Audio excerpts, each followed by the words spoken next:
सबसे बड़ा पुण्य। एक राजा बहुत बड़ा प्रजापालक था, हमेशा प्रजा के हित में प्रयत्नशील रहता था।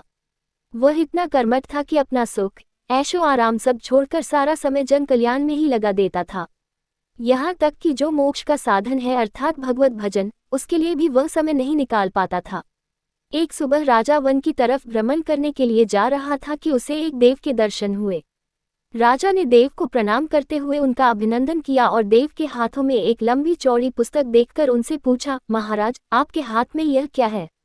देव बोले, राजन, ये हमारा बही खाता है, जिसमें सभी भजन करने वालों के नाम हैं।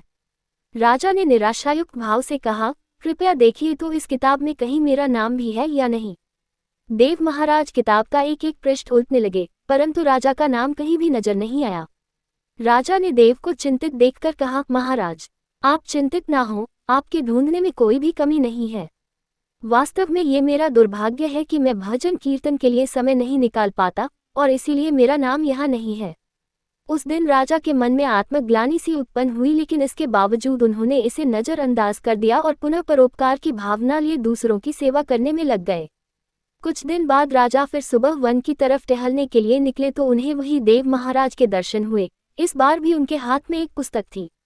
इस पुस्तक के रंग और आकार में बहुत भेद था और यह पहली वाली से काफी छोटी भी थी। राजा ने फिर उन्हें प्रणाम करते हुए पूछा, महाराज, आज कौन सा बहीखाता आपने हाथों में लिया हुआ है? देव ने कहा, राजन, आज के बहीखाते में उन लोगों का नाम लिखा है जो ईश्वर को सबसे अधिक प्रिय हैं।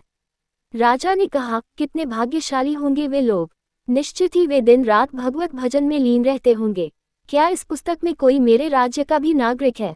उद्धरण चिन्ह। देव महाराज ने बहीखाता खोला और ये क्या, पहले पन्ने पर पहला नाम राजा का ही था। राजा ने आश्चर्यचकित होकर पूछा, महाराज, मेरा नाम इसमें कैसे लिखा हुआ है? मैं तो मंदिर भी कभी कभार ही जाता हूँ। देव ने कहा, राजन, इसमें आश्चर्य की क्या बात है?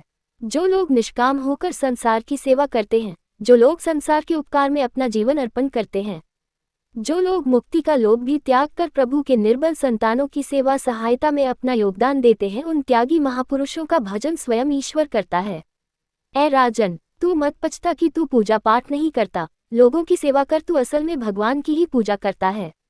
परोपकार और निस्वार्थ लोक सेवा किसी भी उपासना से बढ़कर है। देव ने वेदों का उदाहरण देते हुए कहा, कुर्वन्यवे कर्माणि जिजीविषेच्छ समाहेवान्त्वापनान्यतो अस्ति व कर्म लिप्यते नरे। अर्थात कर्म करते हुए 100 वर्ष जीने की इच्छा करो तो कर्मबंधन में लिप्त हो जाओगे। राजन, भगवान दीन दयालु हैं, उन्हें खुशामद नहीं भाती बल्कि आचरण भाता है। सच्ची भक्ति तो यही है कि परोपकार करो, दीन दुखियों का हित साधन करो। अनाथ, विधवा, किसान व निर्धन आज अत्याचारियों से सताए जाते हैं, इनकी यथाशक्ति सहायता और सेवा करो और यही परम भक्ति है। राजा को आज देव के माध्यम से बहुत बड़ा ज्ञान मिल चुका था और अब राजा भी समझ गया कि परोपकार से बड़ा कुछ भी नहीं और जो परोपकार करते हैं वही भगवान के सबसे प्रिय होते हैं। मित्रों, जो व्यक्ति निस्वार्थ भाव से लोगों की सेवा करने के लिए आगे आते हैं, परमात्मा हर समय उनके कल्याण के लिए यत्न करता है।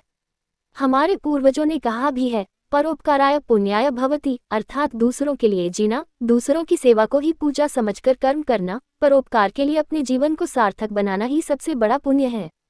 और जब आप भी ऐसा करेंगे तो स्वतः ही आप वह ईश्वर के प्रिय भक्तों में शामिल हो जाएंगे।